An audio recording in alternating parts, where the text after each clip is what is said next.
Have you ever been listening to a song and suddenly felt a shiver run down your spine, even though the room wasn't cold? Those little bumps that pop up on your skin, we call them goosebumps, and they're one of the most fascinating things your body does in response to music. It's that moment when the singer's voice cracks, or the orchestra swells, and suddenly you feel something deep in your chest. You might get chills, your eyes might sting, and you can't quite explain why. Here's the thing. Up to 90% of people experience this. Scientists call it skin conductance response or musical chills. And it turns out this little reaction reveals something incredible about how our brains are wired. So what actually happens in your brain when music gives you goosebumps? It all starts with sound waves entering your ears and travelling to a region called the auditory cortex. But the real magic happens deeper in your brain. The sound signals travel to your limbic system. That's the emotional centre of your brain where feelings are processed. The thalamus acts like a switchboard, connecting what you're hearing to memories and emotions you've stored throughout your life.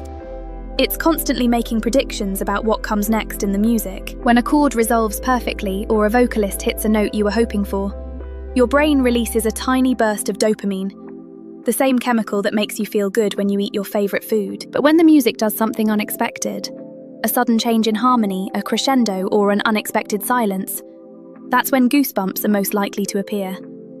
It's the brain experiencing something that exceeds its own expectations. Let's talk more about dopamine. This neurotransmitter is often called the pleasure chemical, but it's actually more about anticipation than pleasure itself. When you hear a familiar song, your brain predicts what's coming.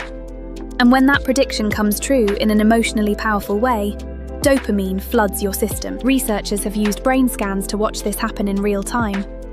They see the nucleus accumbens, your brain's reward center, light up when listeners experience musical chills. Interestingly, the dopamine release peaks right before the most emotional moment of the song, not during it.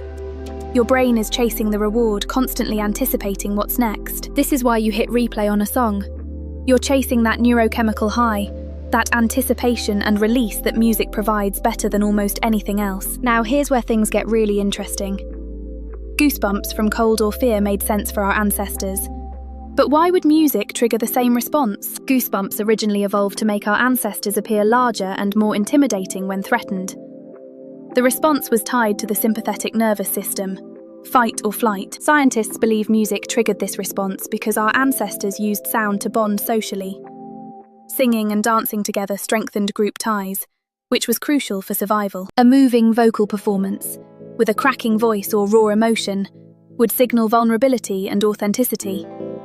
These were qualities that built trust in early human communities. When we hear music with others, our hearts literally start to beat in sync. This synchronization builds empathy and connection, just as it did for our ancient ancestors. So why does one song give you goosebumps while another leaves you completely cold? Part of it is memory. The songs that affect us most are often tied to specific moments in our lives. A song that played during your first dance, a piece that reminds you of a lost loved one, or a track from a movie that moved you. These connections make the emotional response far more intense, but it's not just personal. Certain musical elements reliably trigger chills in listeners. Unexpected key changes, voice breaks, silence before a climax, or swelling strings, higher-pitched vocals, faster tempos building to slower sections, and crescendos followed by sudden drops all activate that anticipatory dopamine response we talked about earlier. Not everyone reacts the same way to the same music. Your personal history, cultural background, and even your personality type influence which songs give you chills. Interestingly, people with musical training tend to experience more chills. Understanding music's structure helps your brain make and break predictions more effectively. At the end of the day, getting goosebumps from music is one of the most beautifully human things we experience. It's a glimpse into our evolutionary past, our emotional present, and our social nature. It's your brain predicting and exceeding expectations, releasing chemicals of reward, and connecting sound to deep emotion, all at once in a matter of seconds. Next time you get chills from a song, notice what your body is doing.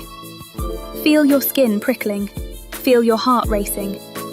You're experiencing one of the most sophisticated biological responses we have. And remember, billions of people around the world share this experience.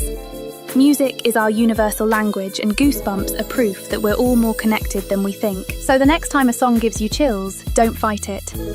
Let yourself feel that shiver, that rush of emotion. Your brain is doing something remarkable, and you're along for one incredible ride.